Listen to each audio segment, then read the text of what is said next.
Hello there, welcome to a presentation on ordinary differential equations. In this case, we're going to discuss the first order linear equation. I also want to discuss the process of solving the first order linear equation. First of all, let's get to this. Remember, this is the second type of equation we've looked at. We looked at separable variables. Now we're looking at the first order linear equation. In this case, we're going to be introduced to something called the integration factor.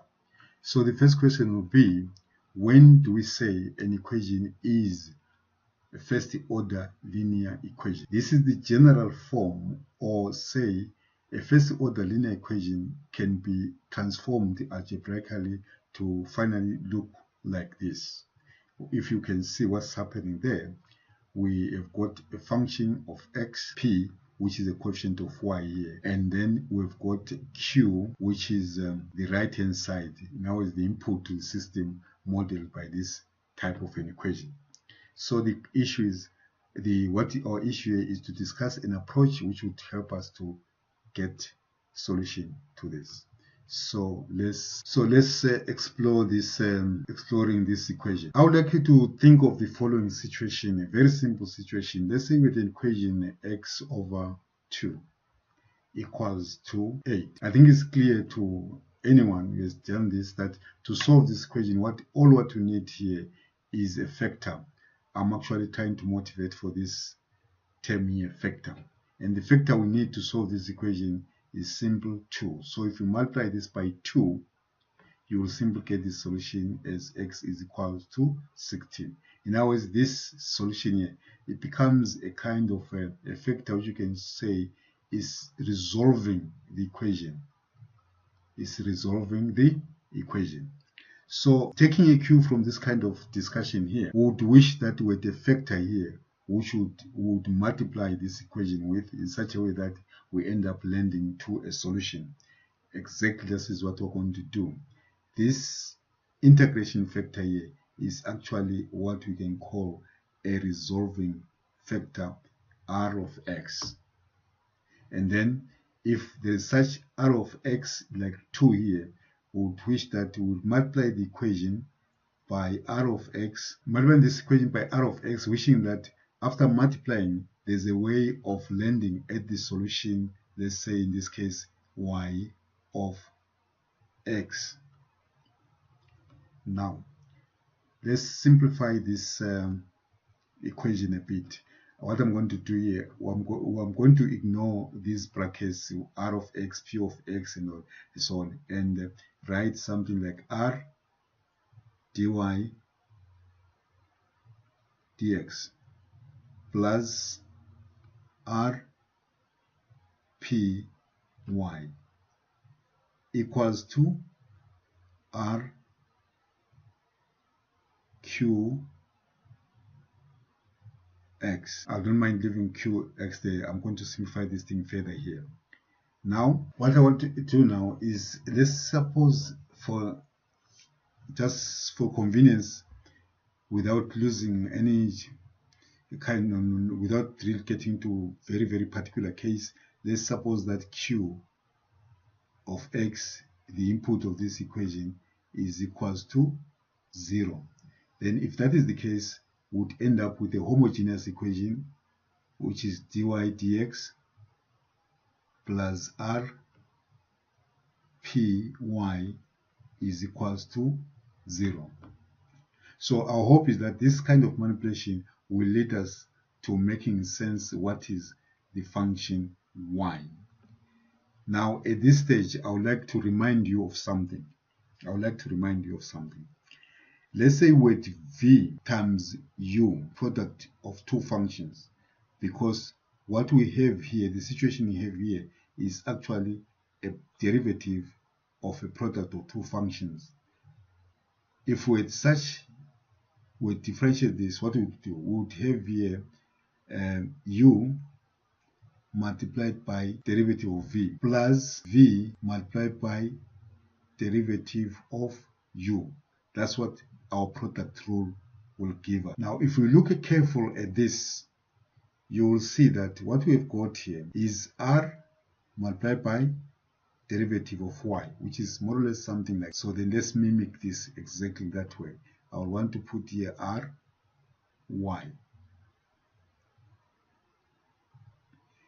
If I mimic exactly this, I will have here r multiplied by derivative of y plus derivative of r multiplied by y. I'm writing it more or less like what I have here. Then what is the situation? This, I could have written this as dy dx, but I just written dy here in short.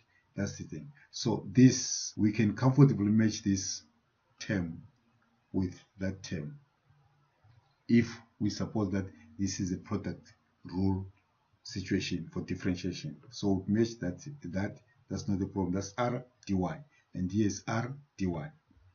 Then if we assume that this is r dy, this is r dy is r dy, then here we'll be having dr and the y, and the y matches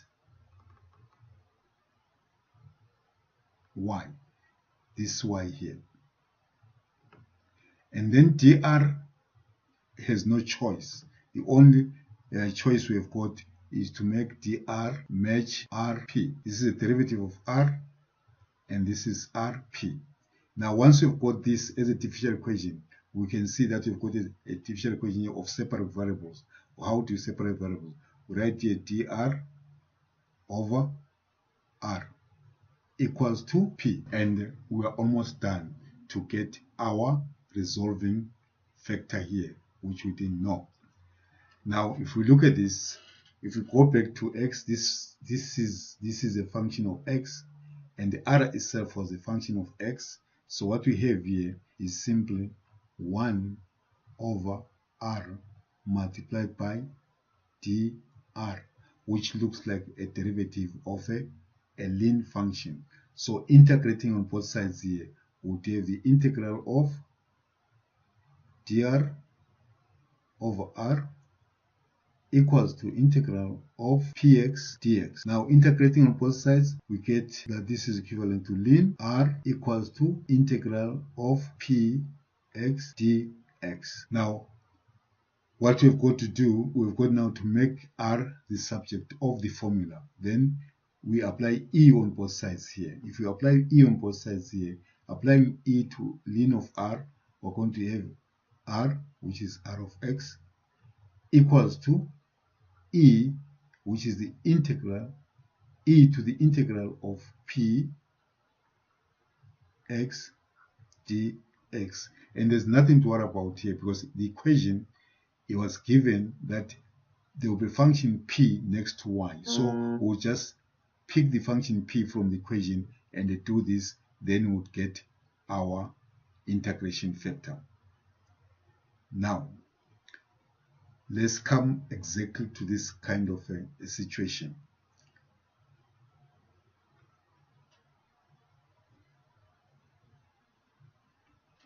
We have r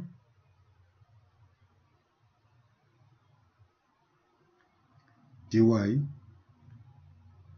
dx plus r p y equals to 0. Now what we've just said now, we said that this is simple the derivative of, I'll just write d there, the derivative of what? Of r times y. You differentiate this product, you get that.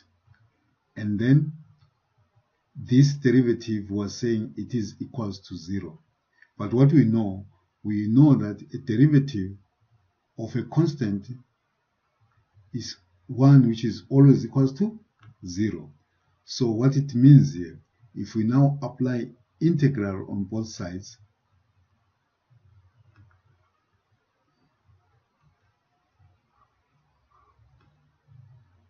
we apply the integral to derivative. This is an operation and its inverse. Then this must give us what? ry. But applying an integral to a constant, to a 0, we are simply asking for what function is 0 a derivative of. What we know is that 0 is a derivative of a constant. So what we have here, we've got that therefore ry is equals to c. Then what we're going to do here, we're going to say ry is equals to c. Then which leads us to saying y is equal to c over r. And simplifying this, we see that this is going to be c multiplied by e to the power p of x dx. That is for the case this function is homogeneous. Now, what we can do, we can now look at this. We can now look at in the case when the differential equation is not homogeneous. What we do, the left hand side will remain exactly the same, but then we get r dy dx plus r py equals to r q. That will be the situation. So again, in this situation here, this again will be the derivative of the product ry, and that will be equals to r q. And then applying integration on both sides here, on the left hand side, up like it was here, on the left hand side when we apply integration, we're going to get ry. Now this will give us ry, and on the right hand side we don't know actually what kind of function this product is going to give us. Then we're going to integrate r q. In this case we're integrating with respect to x, and here what we can do, we can now say again here, therefore y is equals to this integral r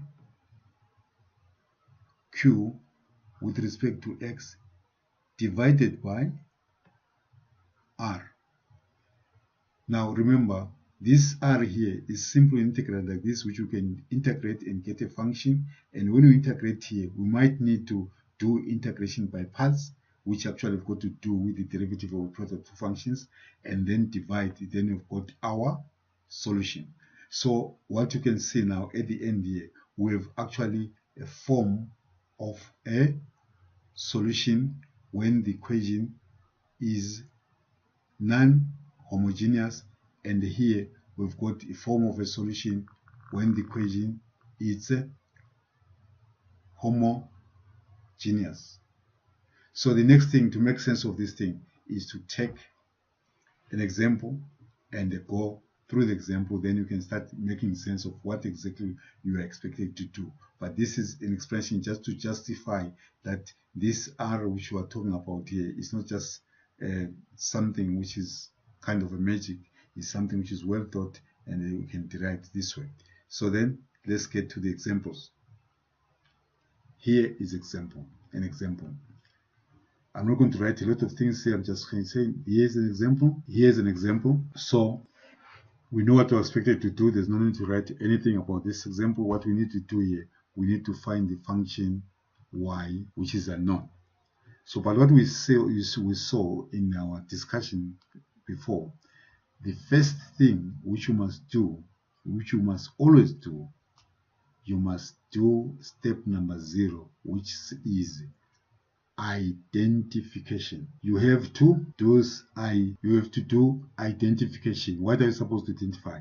In your equation, you must identify p of x, and you must identify your q of x. And we saw in the discussion here that we're going to need r, and the result of our discussion showed us that this r is actually going to come from p. I think I'm going to change the notation here and actually write this r as a capital letter.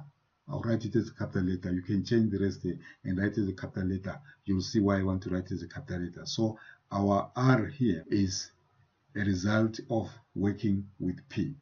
So coming back to this process of identification, you have to identify P and identify Q, and you know that definitely you are going to need R. But your R is derived from P.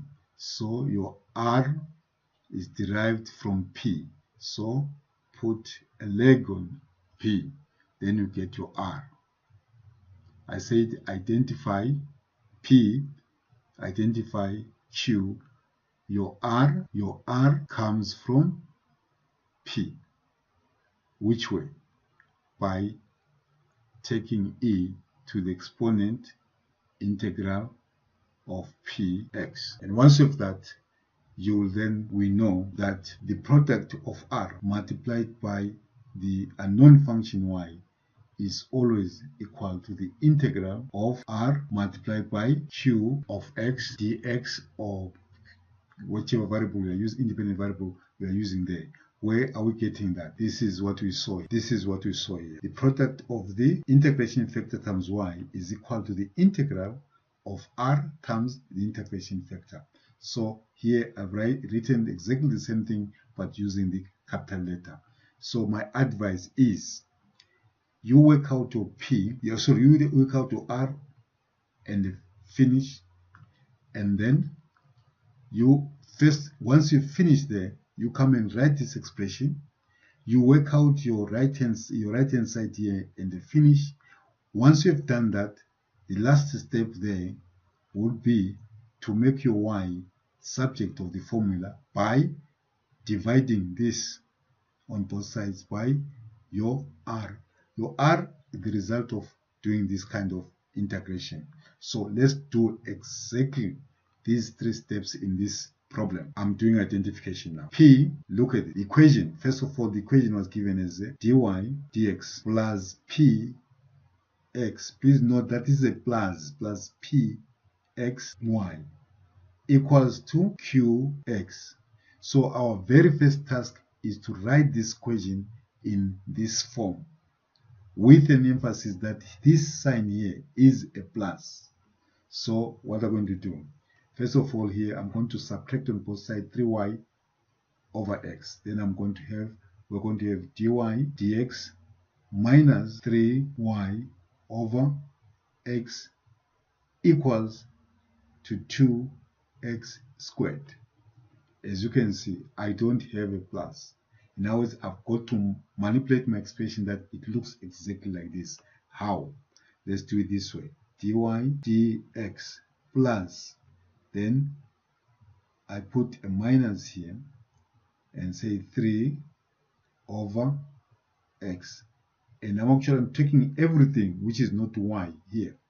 I'm taking everything which is not y here and put it in one package, and then put y there, and then equals to 2x squared. Now once we've done that, I can now do my first step there. What was the first step? The first step was to take the equation to the standard form of a first order linear equation. Then the next thing is to organize this equation in such a way that it looks exactly like the standard order linear equation. You've seen what I've done there. Now the next thing is to identify p, which is going to be minus 3 over x. Identify q, I'm going to get this as 2x squared. And then get r, I'm going to take r, the resolving factor, as e integral of minus 3 over minus 3 over x. Now getting r here, which is e to the power integral of minus 3 over x dx. Organizing this nicely, what we're going to have here is simply e to the power minus 3 times the integral dx over x. which is going to integrate as then we've got e to the power minus 3 ln of x, which is exactly the same thing as e to the power ln of x to the power minus 3, applying the rules of exponents. Then here, a function, after its inverse, then we get the argument, which is x to the power minus 3. There is your r, very simple function, x to the power minus 3. So then, once you have done that, you have got this, then you come to this stage here. You take your r, you multiply your unknown function, and you multiply the right hand side and put the integral sign there. So this is going to give us the following. We're going to have here x to the power minus 3 y equals to the integral x to the power minus 3 times 2x squared dx. And then what we're left with here is just to reorganize this thing nicely, remove the brackets, then write this as simple as 2 integral. What we're left with here, we're left with the x to the power minus 1 dx, which is exactly the same integral we did here. So what we're going to have here is simple 2 ln x, like we've got there. That's what we got there. So plus c. So this is r times y, and the result of integration is giving us this. So then our solution now is going to be y equals to, now dividing here both sides by x to the power minus 3. Then what we're going to have here is simply 2x to the power 3 ln x plus c x to the power 3. I hope you see what has happened there. Then we leave this as our general solution because we're not given any conditions there. So there it is. We've got the whole process there.